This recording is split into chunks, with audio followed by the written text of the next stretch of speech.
Okay, so let's dive straight into actually making a level. The cave doesn't feature a lot of gameplay and it's pretty short.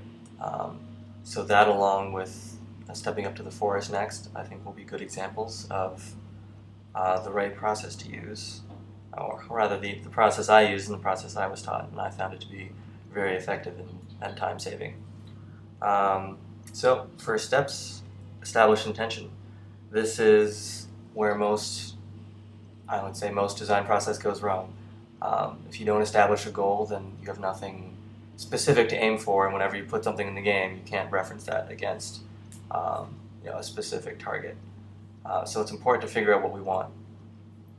This will come from Chris, from your leads, just from talking about what's supposed to be happening in a given level.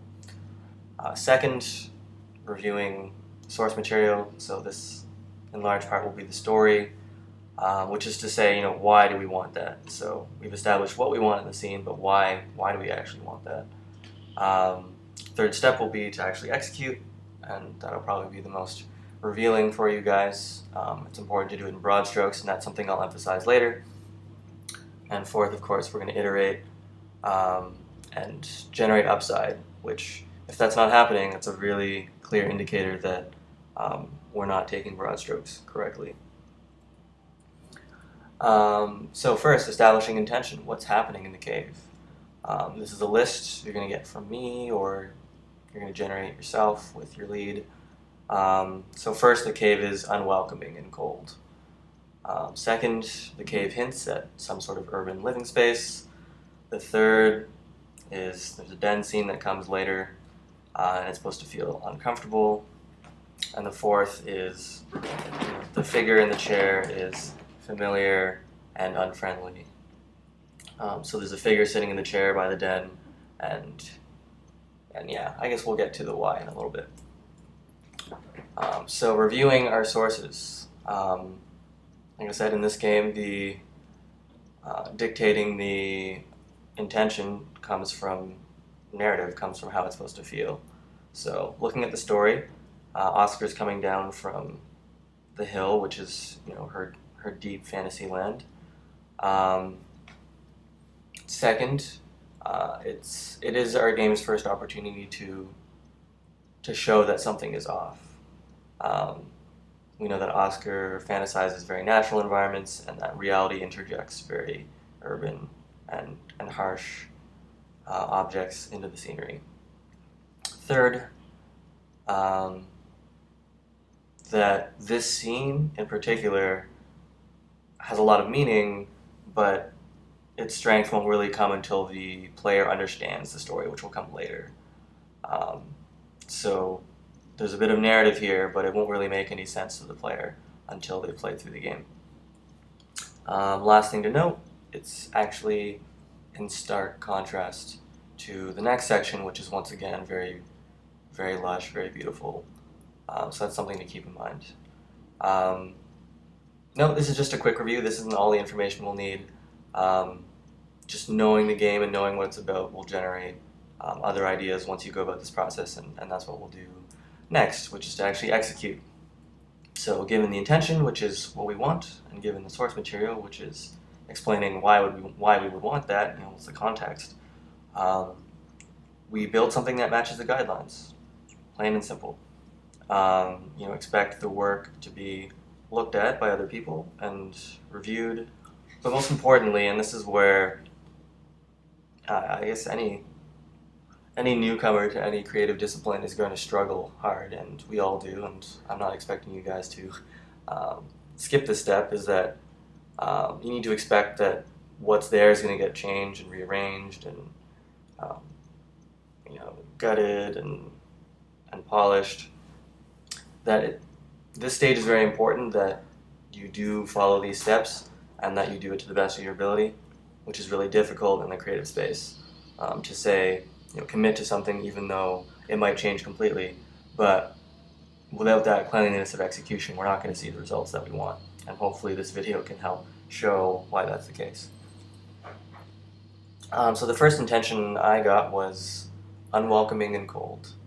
And I thought to myself, well, that's probably a color thing. I mean, not all of it, but blues or how the art and lighting is done would probably have a big influence on it feeling cold. Um, as far as the unwelcoming part goes, um, to start off with, and this is where you pull from your own designer toolbox. Um, Here's where we look in the level, and I I felt we should start with a narrow entrance because we have a really big space that's very wondrous and um, pleasant.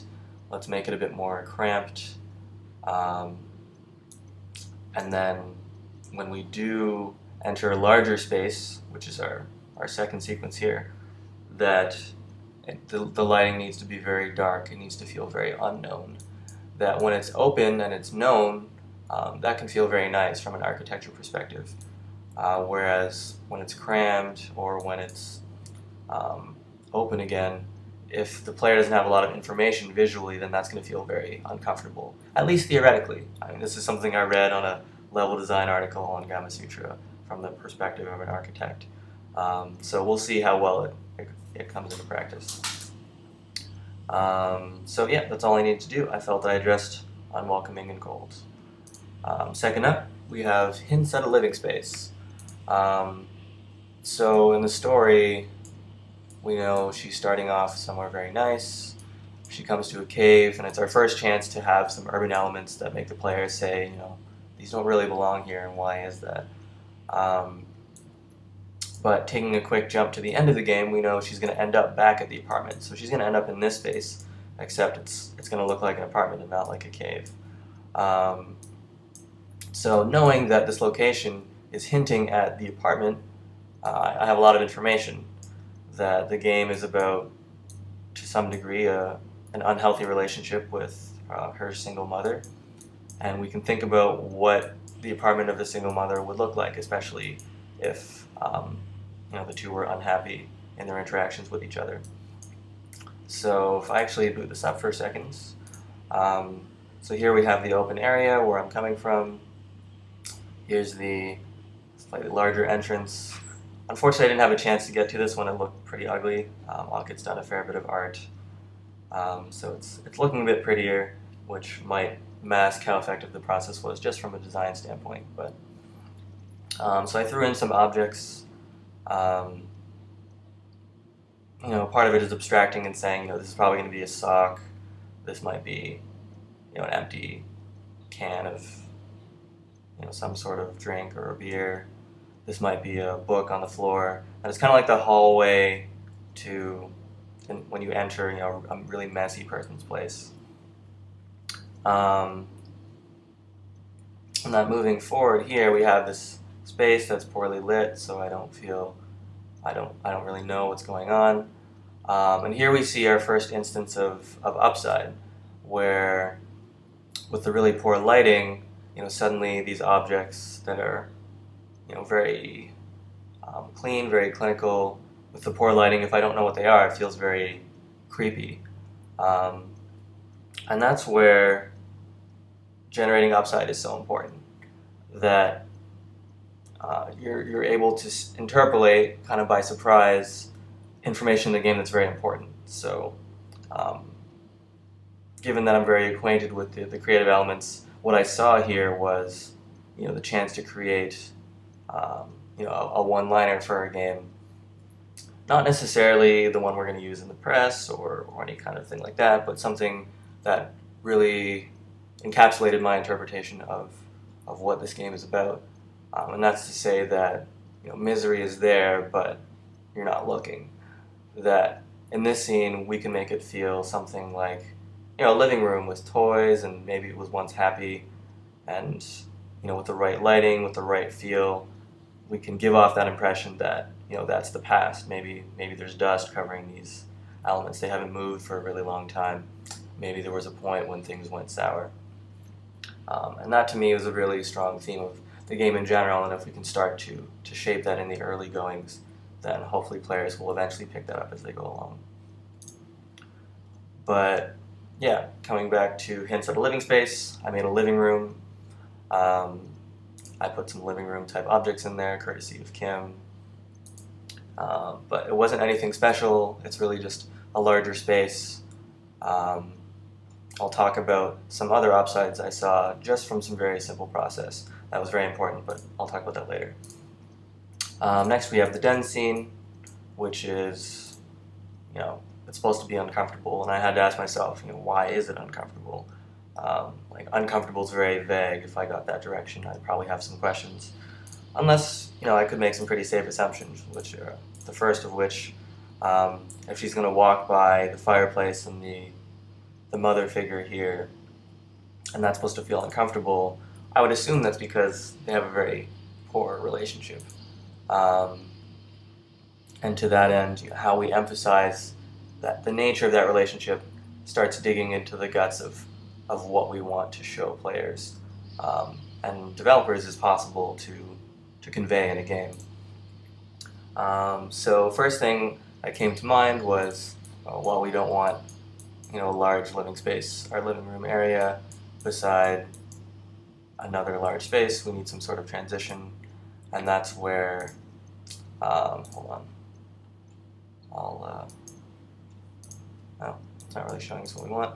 Anyways, so I put in a bit of there's a hallway here, and that would be just a placeholder. It might be what we go with in the end, but it's minimal. It proves out what I want, which is to say, let's have an area where we can build anticipation.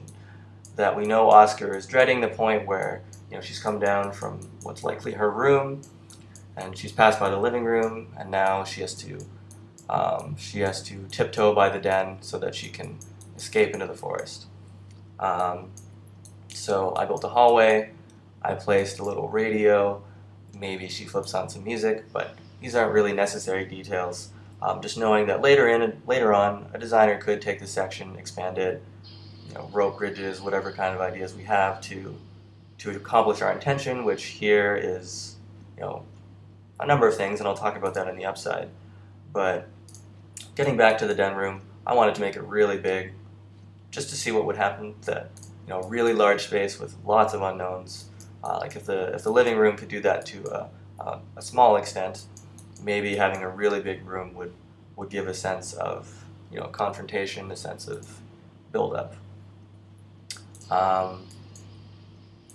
At this point, I can recall a conversation we had about what should actually happen when Oscar walks by, because there's no dialogue. Initially, the game, we thought there would be dialogue here, and the mother might say something to you that implies that you know each other, but we don't yet want you to know that the woman is your mother.